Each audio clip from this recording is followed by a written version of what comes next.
Hello, welcome to another episode of History Hack. I am not with Alex today. I actually have Kate on board with me, which is really exciting. Kate, hit us off. Who have we got on today?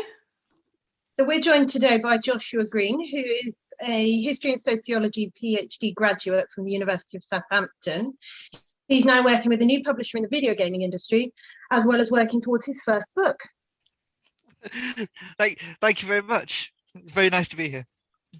So, Kate, I mean, this has kind of inspired you a little bit, this podcast. That's why you're on board with me today. Am I right? Yeah, it's really interesting. I think we need to talk more about mental health. You know, even now, as far as we've come, it's still a really big issue.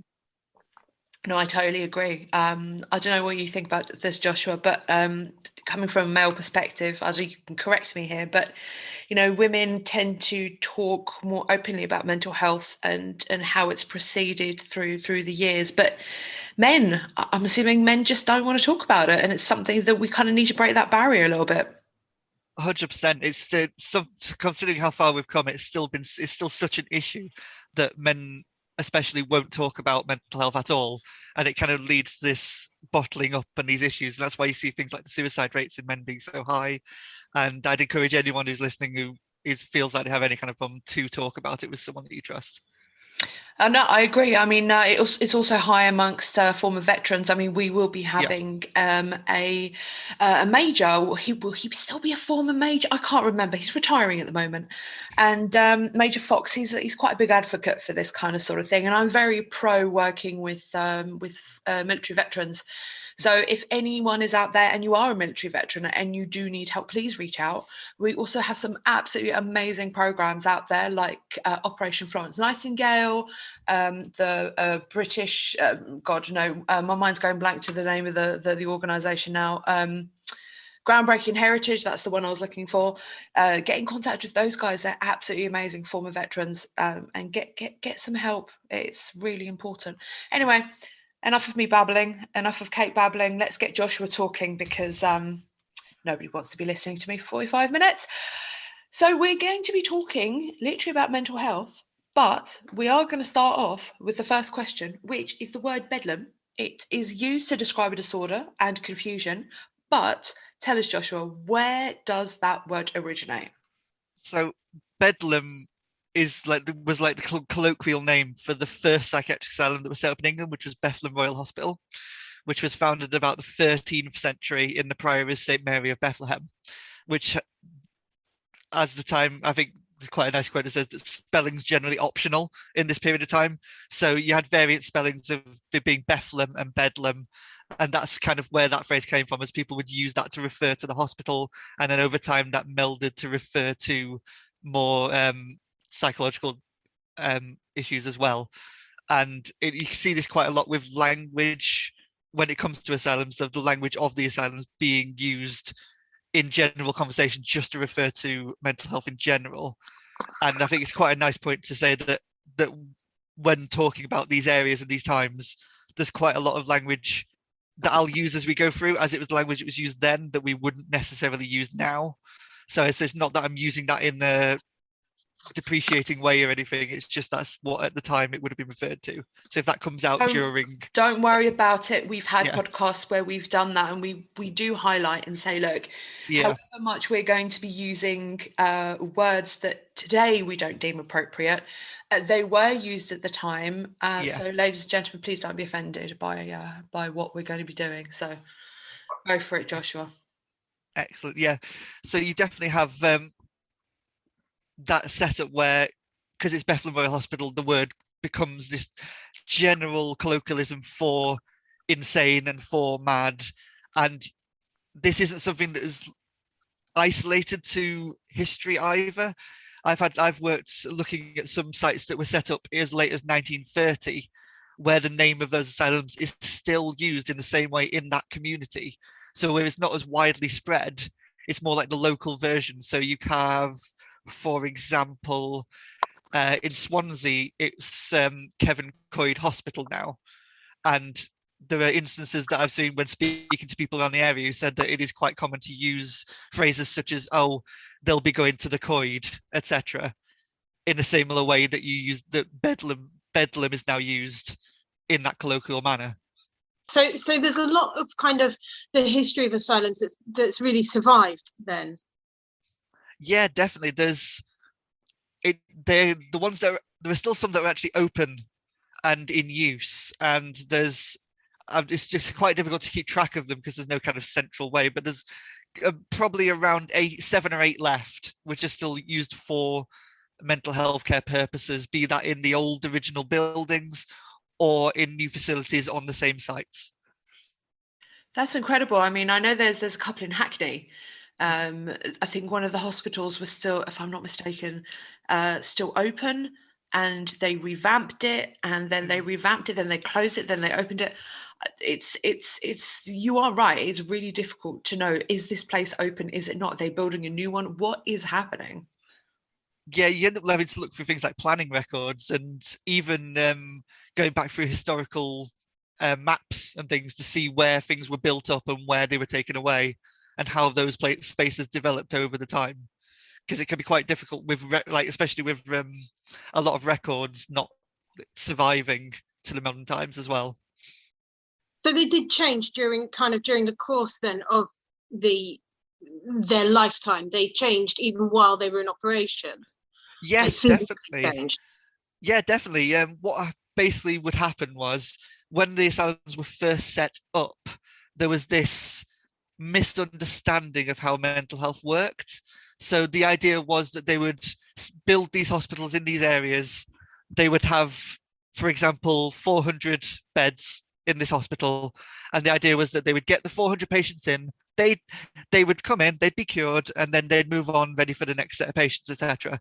But what they found very, very fast is that they'd set up with 400 beds, they'd get 400 patients, and there was a significant number who wouldn't leave. Basically, you get like long-term patients, and that was not what they expected to happen, but it's what was always going to happen. And what they ended up doing is having to add like extensions and extra buildings. And then when it got to the point where they couldn't kind of cope much longer, I think you've got an example of the West Riding asylum set up and had these issues. And one of their solutions was to basically open a new asylum in South Riding. So that's where you got the you went from the Wakefield asylum basically to the Sheffield asylum opened. So was that set up in addition then, or was it set up instead of? In addition, to provide more beds so that the patients from the South Yorkshire area, for example, could then be treated in the local area, which took pressure off the West Yorkshire asylum.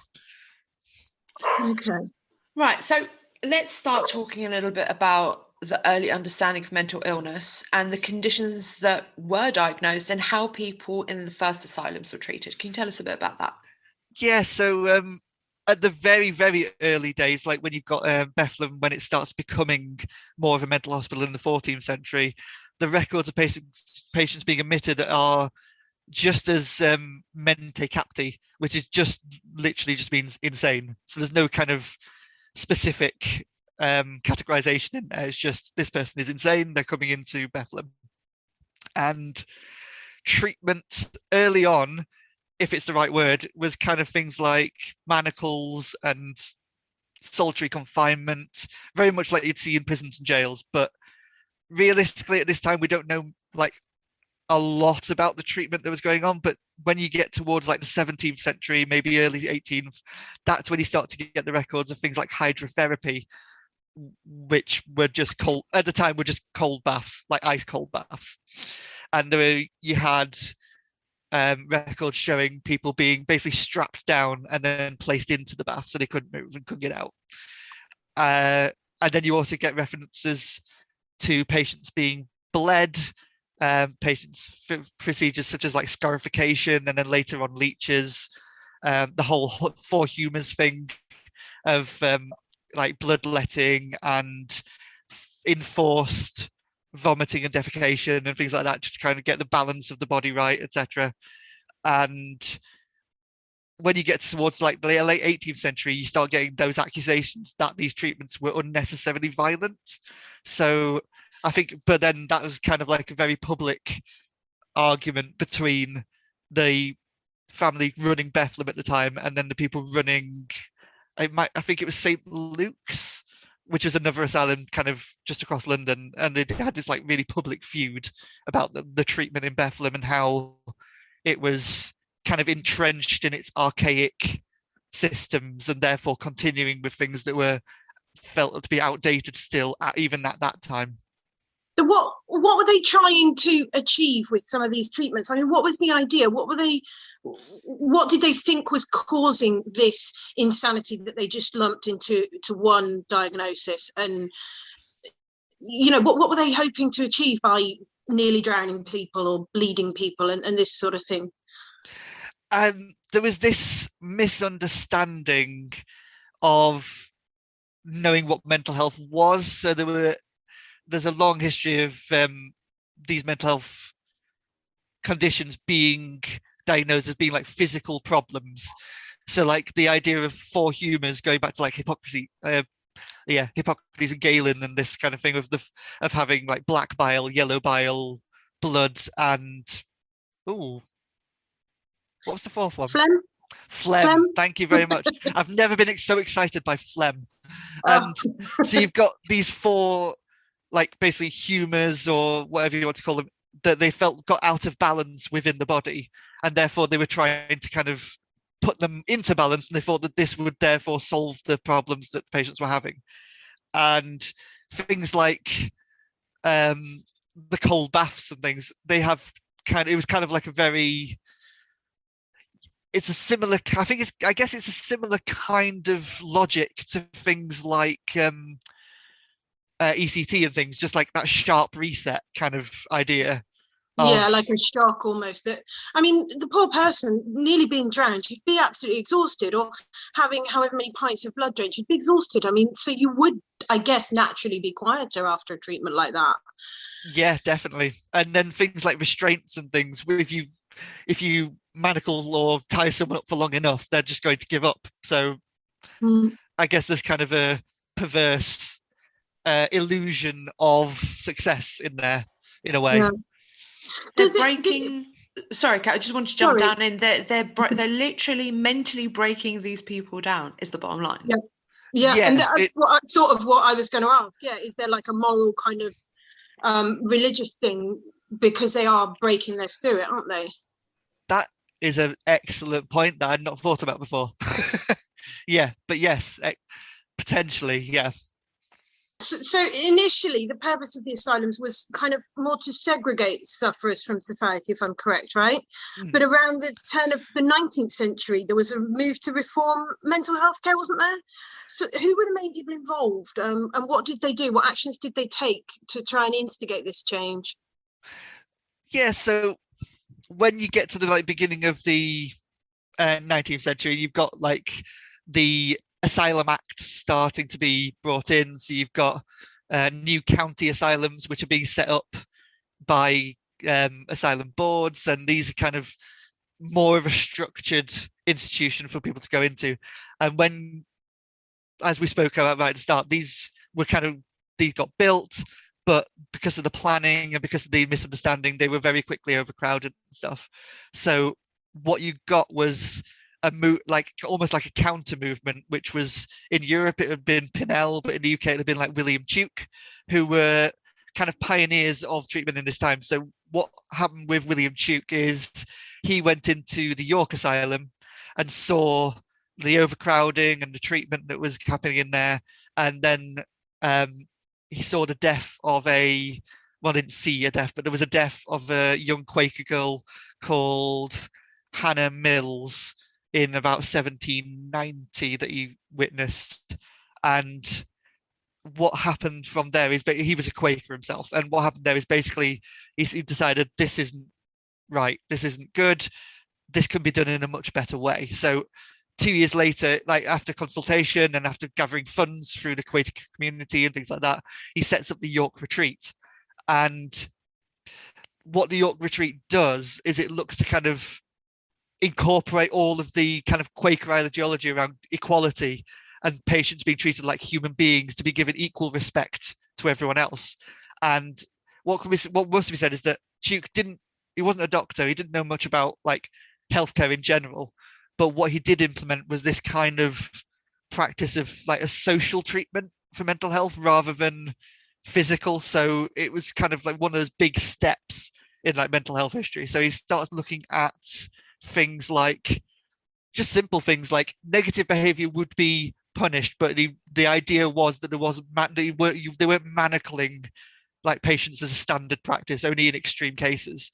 So you've got restraint being used much less. But then also, if there was positive behavior, patients would also be rewarded. So it's kind of like that kind of moral balance of guiding people towards the right decision almost that you see in teaching. Like, and then what was also set out was things like routines. So patients would have chores, they'd have leisure time, they'd have a routine to get themselves into so they weren't just kind of languishing, bored, stuck in their own head. They'd have a routine to follow, which are a lot of the things that we still use now when we start thinking about these kind of things. And what was also quite, I wouldn't say it was invented for this, but it was because of their position and because they weren't in this overcrowded state, they could diligently classify and separate patients both by sex and by the severity of illness, which is something that the county asylums were struggling to do considering how many patients they had. And it was more of a get them in where they can go kind of situation. And I think quite a nice quote to round off is from William Tuke's grandson, Samuel, because he said the lines of, "There is, however, one remedy which is frequently employed in the retreat, and which appears to have been attended with the happiest effects, and that is the warm bath." So you're moving away from the cold submersion and forced to a nice warm bath to be calming and therapeutic. And it's everyone loves a warm bath. Yeah, it's so much nicer as a kind of an outlook. I'm really curious at this point. We're talking about state-funded asylums. Were there any private ones that had overall better conditions where, I don't know, you could pay a lot of money for the rich people and you would have a much better quality of care? Yes, there were. The retreat was a private asylum when it was set up. And that's one of the reasons why it was much easier. And the difference between the public and the private was so distinct because, like you said, in the same way that now you've almost got like the NHS is understaffed, underfunded, etc., etc. It was the same. It was kind of the same at the time in that there were so many patients that were struggling to cope. A private asylum could set up with their own money and admit as many patients as they wanted that they had in the space, and had a lot more control because they didn't have a responsibility in a way. They had a more of a free reign to do what they wished. So yeah, there's definitely a distinction in the care that was provided between the both. So there would have been a distinction between poor, what were known as pauper patients, and then private ones. And one thing that you do see though is that the private asylums were more prone to manipulation of patients being admitted. So you do see examples of allusions to patients being admitted to basically because they're in a line of succession and they want them out of the way, or they're being mouthy, or they're being difficult and families just want them out of the way because you could just pay, put them in, gone, problem solved. So speaking of that, then that kind of leads quite nicely onto our next point, doesn't it? Insofar as in terms of discrimination, I mean, records show that there were a lot more women than men in asylums, don't they? Why was this, and were they treated differently? In what ways? Because I'm sure they were treated differently. In what ways were they treated differently from the men? How was that? How did you see that discrimination? Yeah, so there's a few factors that this could come down to. So one is, like we said before, the general misunderstanding of mental health, but also a general misunderstanding of women's health as well. And this can be demonstrated by looking at some of the official reasons for admittance in the records. And there's one in particular popular image that's gone around the internet that is quite fascinating. Yeah, I've seen that image. Yeah, and I'm just going to read out a couple that are from there and a couple of other places, just to show how ridiculous some of them were as they were written down. So we have things like imaginary female trouble, fits and desertion of husband, suppression of menses, women trouble, female disease. Hold on, women trouble. No, I'm really curious. What I will say is the records as they were written, they weren't always very kind of, I'd say, medical or very professional. You do see cases where it just says something along the lines of horse, and the assumption would be that someone got kicked in the head by a horse or something, or someone being kicked by a horse, but the form would just say horse. And so what I'll say is that this is just like things that doctors have written in. So you get, I think the other couple that I've got on there are gynecological disorder, hysteria, which is quite a common one, and menstrual deranged, which is probably the weirdest phrase I've seen written on a medical form. Something else that comes out of this, and you can kind of see, it's kind of alluded to in the list that's there, is that women were seen as the fairer sex and described as being weak and unable to cope and all that kind of rubbish. So yeah, everyday kind of 19th, 20th century sexism comes into that as well.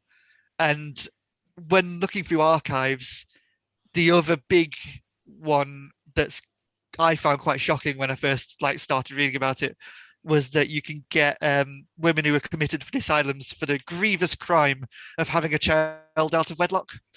And so they would basically, the baby would be taken away, they'd be put in. And I remember distinctly, I really wish I could remember her name, but I remember distinctly finding the records of this 19, 20-year-old woman. I think she might have been called Alice, when she was admitted to the asylum for having a child out of wedlock, but was still there 50 years later. So I was talking to a nurse, because I actually work at a health clinic, and I was talking to a nurse only yesterday, and she mentioned that when she was doing her training, she'd done a short period on a psychiatric ward, and there was a lady, a very elderly lady who lived there, who'd been born in the very late 1800s, who'd been born out of wedlock and had been in this mental hospital since she was born. Yeah, exactly. Was that common then? I wouldn't say it was common. It was not uncommon for it to happen. Okay. I found records of women who have spent almost their entire lives in these asylums, and it's the fact that when it came to it, and I'm sure when your friend was there as well, when these people have been there for 50, 60 years, you kind of have this thing where they're in there for something which is now not frowned upon at all, but they're still there. And part of this is kind of people being institutionalized and not really knowing how to be out. They've always been there, so they've kind of this problem when they come out and things. Treatment, when it comes down to things like treatment, the biggest example that I can find is things like ECT, like electroconvulsive therapy, because women were were and are 2 to 3 times more likely to be treated with ECT than men. So approximately about 70-ish% of all ECT patients are women, and this could be linked to the fact that women are more likely to be diagnosed with depression, but then again, that diagnosis itself is probably gendered as well. So it's kind of this kind of vicious circle almost of a misunderstanding that we still have. So basically diagnosed by men? Yes, basically. Can you imagine if there was a female doctor at the time writing things like menstrual deranged?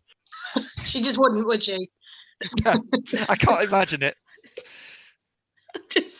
I looked at that list and I was sitting there thinking, what are some of this stuff really just doesn't make sense. Like, why would you go in there for, I don't know, for example, you're annoyed with your husband, he's been cheating, you slap him in the face. Oh, well, she's having a deranged menstrual, whatever it is. And I'm like, you could go into an asylum for the stupidest things just because your husband would say, oh, well, she's crazy, let's lock her up. They didn't question it, did they? They just took him at his word. Well, they didn't. No, exactly. There's a historian called Nancy Tomes who suggests that around that time, doctors would lean towards confirming diagnoses made by family members, rather than diagnosing themselves. And I don't know how it seems to ring true in some of these, because like you said, they definitely sound like things that someone's just gone, oh, she hit me. She's menstrual deranged, lock her up kind of thing, rather than a doctor actually, diagnosing and having it from like a medical standpoint. So women, again, women, Yep. underline this. Women are often wrongly committed. Was Alice Christina Abbott one example of this? Yes, she was. So there were both known and suspected cases of women being wrongly committed to asylums for a number of reasons, but they come down to a couple of overarching themes: the misunderstanding of health that we've talked about before, a level of mismanagement, which you can see in, like, I don't know if you know about Nellie Bly, who was the American investigative reporter, went into an asylum kind of undercover to report on the conditions. And one of the things that she found was that there were actually kind of a number of female immigrants in those asylums who had just been put there for poor spoken English, were probably supposed to have gone to a workhouse, but obviously the language barrier meant they were there. And then, most interestingly, as we're kind of going to be talking about now, there's kind of that idea of control and of reputational control, especially. So women placed in asylums for the heinous crimes of things like arguing with their husbands, or a lack of modesty, or a difference of religious belief, and also some evidence, like I mentioned before, of social and economic benefits to family members of people being admitted. Alice Christina Abbott is one of the admissions. She was an American girl in about 1867, and she killed her stepfather, right? And allegedly by poisoning his tea. And she claimed that to have done so because he had been having an improper connection with her since she was 13, right? And just to clarify, improper connection, basically he was sexually abusing her. Yes. I mean, not beating about the bush. He was. Yeah. But basically, yes. From when she was 13 years old through to 17. And unsurprisingly, she showed no remorse for his death when they were in the trial, as I don't think many people would. Wouldn't you be? I'm not surprised. I am not surprised. The fact that she was the one on trial is annoying in the first place, but then the accusations that she was making and like the idea, like the defense that she was putting forward, she got completely dismissed, right? And just sent into an asylum as being mad. And that's the last record that we have of her life, of her being sent. We don't even know, as far as I'm aware, of records of her being there. But this kind of, I fully believe that this is one example of kind of reputational control and trying to mitigate scandal in what could be a small community, in what could be a large family in a small community, etc.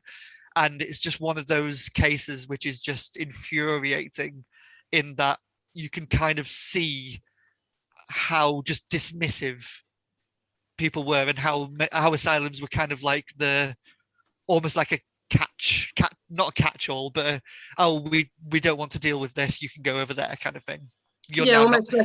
Almost like a dumping ground, or yeah, exactly. You're not a problem anymore. You're now away. Yeah. You're now yeah. So asylums and kind of the study of mental health then were used as a means really of controlling women and oppressing them, weren't they? Is that what happened to Elizabeth Packard? Yeah, it's kind of like almost a fantastic story whilst also being absolutely horrific. So Elizabeth Ware Packard, an American teacher in America, married to a Calvinist minister who by the name of Theophilus Packard, which is a villain's name if you ever heard one. And the couple have 6 children, and she's, like I said, she's a school teacher, and she starts to express religious differences with her husband.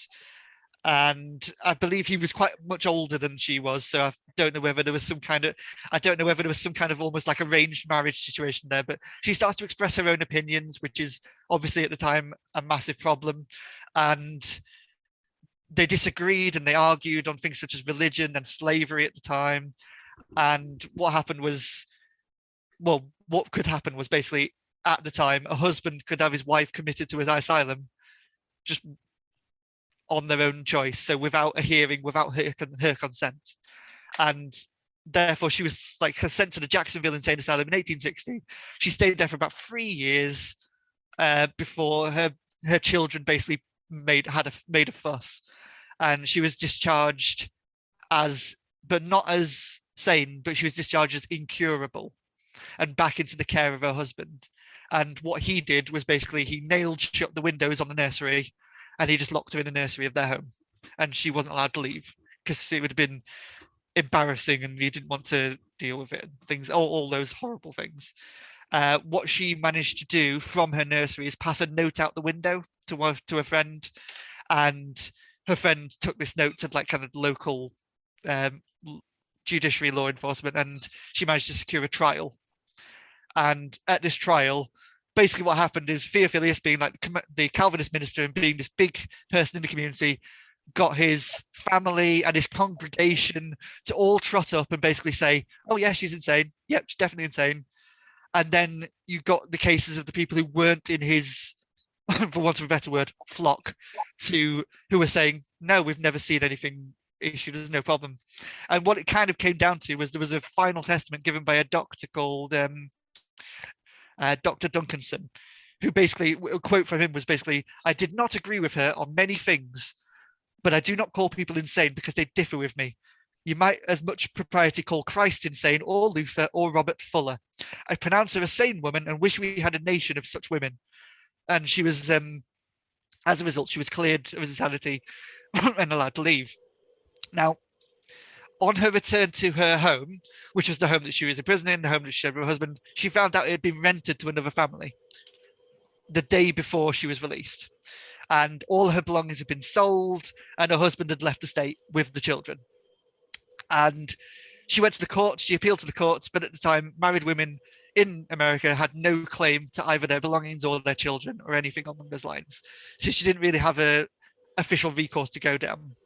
And at this point is where she then kind of builds herself up. She she sets up the Anti-Insane Asylum Society in America and commits herself to campaigning for kind of women's rights. And in her campaigning, she managed to get multiple states to pass laws and change the law to make sure that people being admitted, including married women, are then have a right to a trial before they go, and have a right to be defend themselves before they're just admitted. So it's one of those stories that she makes such a difference when it comes to the end, but the fact that she had to go through what she did to get there is incredible, in a not in the good sense, but in the it's almost not credible sense. Yeah, it is incredible, absolutely. And we know about her, but I'm sure there must be loads of other similar. Yeah, because you think that you see cases like Alice Abbott, and you see cases like Elizabeth Ware Packard, and then you think, how many people didn't we see? How many people didn't receive a trial, didn't get the chance? Just got stuffed in there and forgotten about. Yeah, exactly. So by the Victorian era, asylums had sort of to some extent fallen sort of foul of their own success, no? And were operating more sort of as correctional institutions on a lot of occasions, sort of incarcerating inmates rather than sort of treating sufferers. So what effect did this success have on the institutions and those living and working in them? I'm not certain about the falling foul of their own success, but like we said before, their fundamental flaw in the asylums was this idea that of a certain amount of curing and people being dismissed and stuff. So the problem they had is that they weren't prepared for those long-term patients, which led to a steady rise in patient numbers, which then meant that there was insufficient space, insufficient staff, and they were struggling to basically successfully manage the growing patient population. And what happened was that wards kind of became these repositories of beds where the beds would be like an inch apart on each side, and you'd end up with like so many patients in a single room that'd have to kind of like crawl around and to get to their beds and things. And conditions were frankly horrific, and you kind of got this massive pressure that comes on the staff because there's not very many of them. There's a lot of patients, and then things like the manacles, well, not manacles, but things like the physical restraints and things start to become much more widely used again, and used much more often, just as a way of managing with that pressure and that overwhelming number of patients in the asylum, and which is where things started to go backwards, and that's where this kind of carceral environment comes from, because there's just nothing, there's nowhere to put the patients, there's no in the space that they've got, they can't really, they've kind of, this whole idea of the asylum being, well, what it was intended to be, where the word asylum comes from, this like retreat, the separation, the calm, the almost like the oasis, is destroyed in a way, because there's too many, they don't have this quiet, spacious grounds and airiness that they were supposed to be treated with and being relaxed. It goes right back to Tuke, that idea. And instead, they've just got probably what's more chaotic than the life they came from. And they've got so many people there and so many people in such a small space that it becomes almost animalistic. And this kind of, the institutions as a whole, therefore, kind of was just ended up being an alternative prison almost. And just, I mean, if you hadn't got mental health problems, you know, and you were put in, as we've discussed, some people were, you'd certainly have mental health problems after you've been in there, wouldn't you? Quite possibly, yeah. And the other thing there is, if there's so many patients, then the time that anyone gets with each individual patient goes down. And like, so there's much less of an overview of each individual patient. So even if a patient shouldn't be there, the likelihood of it being noticed is very low. They were basically forgotten. They were forgot. Yeah. People forgot that they were there. They didn't receive the treatment that they were supposed to, and just kind of left to their own devices at the end of the day, I suppose. Yeah, definitely, yeah.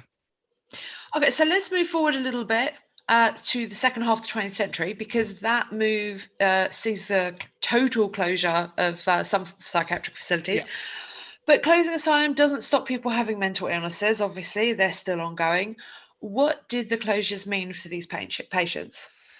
Well, I think the issue with the closure was that it was around, it was in 1961, Enoch Powell did his big speech, which is known as the Water Tower speech, where he basically says, psychiatric asylums are a relic of an old system.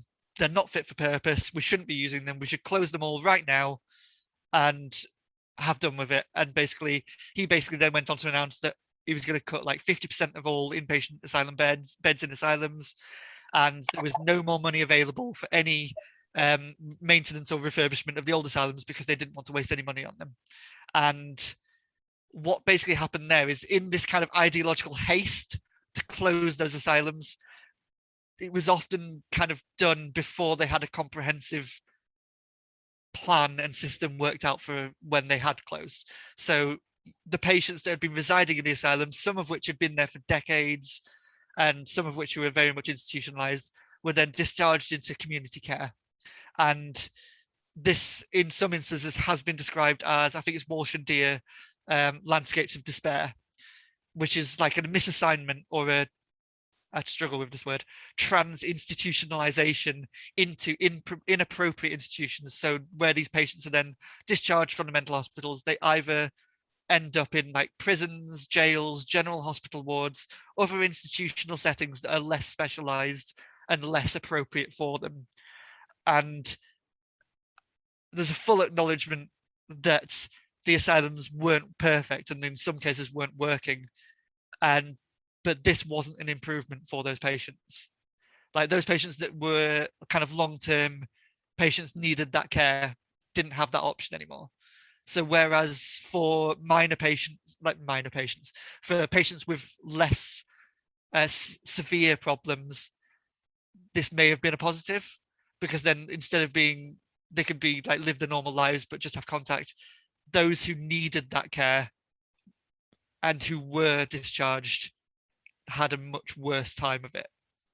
I guess it would have had a really, really big effect on the people who we spoke about earlier. We said the people who were institutionalized, people who've been in a psychiatric hospital for 30, 40 years. Yeah, definitely. And the other issue that you start to see is in these areas, like obviously these were set up when they're kind of separated from communities, from like people and things. As time goes on, urban sprawl and all that, all these asylums start to be like in the middle of communities, but they would always been there. So people weren't like, people would use these language like we talked about at the beginning about them, but they wouldn't be like campaigning for them to not be there. No. What happens when the asylums start to close is you start to need community provision, and you start to need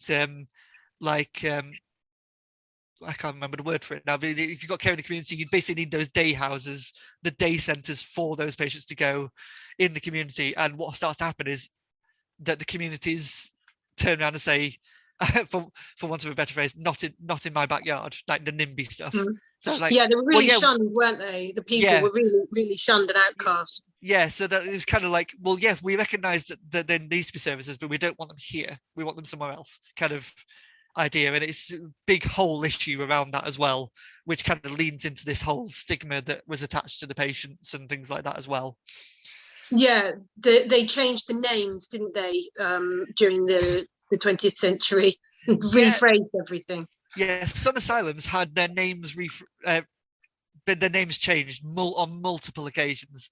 So if you looking for records of asylums, sometimes it can be quite difficult to follow the track, because they could have like 10 names over their lifetime, just as this gradually changed. In the when the NHS took control in the 1948, 1948, all these asylums kind of come under their umbrella. So then you see not an instant, but kind of a gradual change where psychiatric asylums become hospitals and inmates become patients, and along those lines. So you see the wording change. But the problem, and you kind of get, because they're all under the same umbrella, you see kind of almost like the possibility of a national strategy and kind of this national approach. But they have exactly the same issues as they had before. So they're still understaffed, they're still underfunded, they're still oversubscribed, and therefore the same issues are still there that there were before. So although there was some change and there would have been some benefits to that change, a lot of the core issues aren't resolved by that process and by that move. Changing the name of a place or changing the terminology used to describe people in the place isn't going to massively change the treatment or the conditions, is it? No, I think the main thing that it does, what I will say, is it almost changes the narrative in a little way. So it's the public perception. Yes, it's one of those steps towards more acceptance by stopping using these kind of archaic terms that we used before, start kind of bringing it under the health banner rather than under a separate banner. So people start to think of it as, oh, it's a health problem, to an extent, not fully, because like we've discussed at the start, we're still not there yet. No. Yeah. My dad actually trained as an RMN at one of these such places that we're talking about, Burntwood Asylum. Though by the time he was there, it was known as St Matthew's Hospital. Typical case. And it was closed in 1995 as part of the government's Care in the Community programme. And it was redeveloped for residential use. I understand most of the buildings were demolished. Only the admin block, chapel and social club remained. Although we were looking at it on Google Maps the other day, and the building that they're calling the admin building, we weren't sure if it was all admin or if it was part ward, and they'd kind of described it, shall we say. So is this sort of redevelopment for residential use common, and how does the history and the redevelopment, how do they affect each other? How does one dictate the other? Yeah, there are quite a number of ways in which asylums are redeveloped, the most common of which is for housing and residential purposes. And the biggest challenge that they face when they're redeveloping these sites is kind of how to manage the history associated with those sites. And when that use is commercial, or when it's like going to be a commercial issue, so like if they're going to build houses that they then need to sell and things along those lines, they need to kind of, that's when marketers come in, right? And the marketing people come in and say, well, this old psychiatric asylum is tainted, we don't really want to discuss this. in this way. So then what they start to do is kind of manipulate the language that's used and kind of manipulate the history of those sites. And it's quite an interesting in the way that the language is used. There's one which is um, the former Free and Barnet Asylum, or the Free and Barnet Hospital, which is now known as Princess Park Manor, right? And it's quite a luxurious development, let's say. And it's one of those it's in London. It's been home to things like Arsenal footballers, members of people like JLS and One Direction, etc., etc. And so yeah, so you get the idea of it being quite a exclusive place. And their marketing text on their website says, Princess Park Manor is an award-winning period-listed building set in 30 acres of private parkland. The development has been sensitively and imaginatively converted to combine elegance and exquisite proportion of its heritage with the convenience and comfort expected in the modern age. Now, I use this quote a lot, right? Way too much. But it's a perfect example of how language is used to promote the modern kind of luxury housing. And it's very similar to the language that was used for the original Asylum. So I was just thinking that it's almost going back to its original like intention. Yeah, going back to those original ideas of separation and quiet and elegance of the buildings and privateness. And it's kind of come full circle. So they're now pushing that in the narrative for these residential flats. But they completely kind of gloss over the actual use of the building. So they just almost dismiss it out, don't they? Yeah. So it's kind of like you can almost see the gap where it should be said, but it's not there. So they kind of end up with this whole thing where they're trying to distinguish the new and the old, but they're trying to use the positive parts that they see of the old buildings, this whole grand aesthetic and this whole all that, whilst trying to ignore the actual asylums themselves. And you see this in quite a few locations. And it's almost this whole idea of selective remembrance and strategic forgetting. So this whole idea of the memory of these sites are going to be kind of detoxified and all the nasty bits are going to be taken out, and the history is going to be molded into this kind of commodity that we can sell. Yeah. Right. And sorry, just to go on a slight tangent to that, like housing is the most common of these like fates that you get for these asylums, and the most common way in which they're redone for various reasons. But you do get other like more bizarre in a way developments for them, because the space is quite a easy one to use, because they had like separated rooms and then large wards. They're quite easy to segment and to turn into different things. So the other ones you can get are things like student housing. So you get quite a few instances of asylums being redeveloped for university purposes, either for officers or for accommodation, which to be honest explains a lot. And you get one or two which could be prisons, which again makes sense with the layout. But I believe there was one in Surrey, which the old chapel and a couple of buildings are being used as a Buddhist monastery, for example. So there's a very wide variety of all these different uses that some of them are still used for, whereas then you get a significant amount then that were also demolished. So you kind of have this half and half situation. But even where they're demolished, there are sometimes like indicators that the asylum was there. So they'll like the roads in the new housing estates and stuff will be named after what the old wards were named and things. But like those kind of things where if you didn't know, you wouldn't notice it. But yeah, if you weren't looking for it, you wouldn't see it. Like, yeah, I mean, it's great that some are redeveloped, so we do save the architecture, but there's so much more that it's so much more important that we are losing, that we are forgetting. Yeah, I think the issue that you find is that there's very little in the way of like sites of remembrance.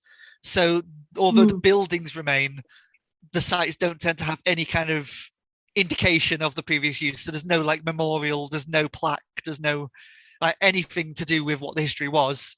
So I think the limit there's a very limited amount. There was a study done of the redevelopment in the early 2000s. I think it was Chaplin and Peters.